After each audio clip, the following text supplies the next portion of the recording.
So dahil nga po nagtapos na ang 3-fight contract ng angas ng Pinas General Casimero sa ilalim ng Japanese promoter na si Koki Kameda, kaya may mangilan-ilang fans ang nagsasabi na baka daw ito na ang tamang panahon upang makipag-ayos na si Cuadrong Alas kay Sean Gibbons at bumalik sa MP Promotions upang mas makakuha pa ito ng malalaking laban at maayos na ang kanyang visa sa Amerika.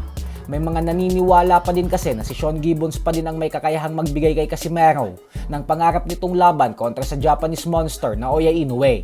Gawa ng alam naman nating lahat na halos lahat ng nakakalaban ni Inoue sa Super Bantamweight Division ay lahat konektado kay Gibbons. Ito ay nang dahil sa paborito ni Mr. Ohashi na makipagtrabaho kay Gibbons. Subalit wala pong balak na bumalik ang kampo ni Casimero dito.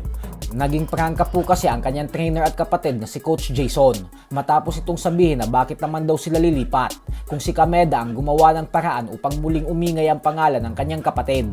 Sa madaling salita po ay tinatanaw ni Coach Jason bilang utang na loob sa Kameda Promotions ang ginawa nitong pagtiwala at pagsugal sa kanila noong mga panahon na wala nang naniniwala sa kanila. Kaya tama din naman talaga ang sinabi ni Jason. Kaya ibig sabihin po nito ay mananatili sila sa ilalim ng Kameda Promotions. Kaya asahan po natin na pipirma ito ng bagong kontrata.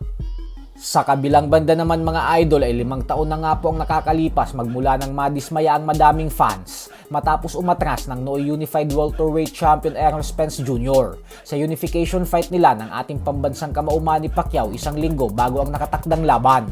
At ngayon nga po ay binasag niya na ang kanyang katahimikan sa pamamagitan ng interview sa The Ring Magazine. Ayon kay Spence ay hindi na daw talaga maganda ang pakiramdam niya habang nasa training camp matapos siyang matamaan sa kanyang mata sa isa sa mga sparring session niya. Tumungo daw siya sa Las Vegas, Nevada upang magpa-eye test kasi malabo na umano ang kanyang paningin. Sinubukan niya pa daw sanang magsinungaling sa doktor nang sabihin niya na okay naman daw ang kanyang paningin kasi gusto niyang maaprubahan ng doktor ang kanyang laban. Subalit prangka umano na sinabi ng doktor na sira na daw ang kanyang mata. Sa kabila umano nito ay pinakausapan niya pa ang doktor na payagan siyang lumaban at handa siyang pirmahan ang lahat. Nangako pa umano siya na hindi siya matatamaan ni Pacquiao sa mata niya. Pero giit daw ng doktor na hindi siya pwedeng pumayag kasi sa oras umano na matamaan ang mata niya ay pwede na siyang mabulag habang buhay. Ayon kay Spence ay sa palagay niya umano ay nagsilbi itong blessing in disguise sa kanya. Baka daw kasi niligtas lang siya ng Panginoon sa kapahamakan.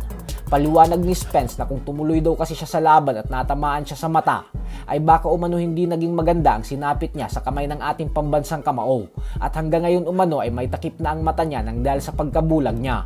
Kaya naman wala daw siyang pagsisisi sa kabila ng nawalan siya ng oportunidad na makasagupa si Pacquiao dahil alam niya daw na ang Diyos ang nagligtas sa kanya sa kapahamakan.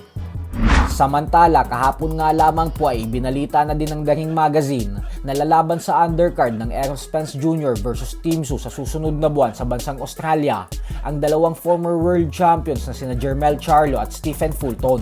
Kaya dagdag aksyon po ito para sa bigating boxing event na yan. So hanggang dito na lang po muna tayo mga idol.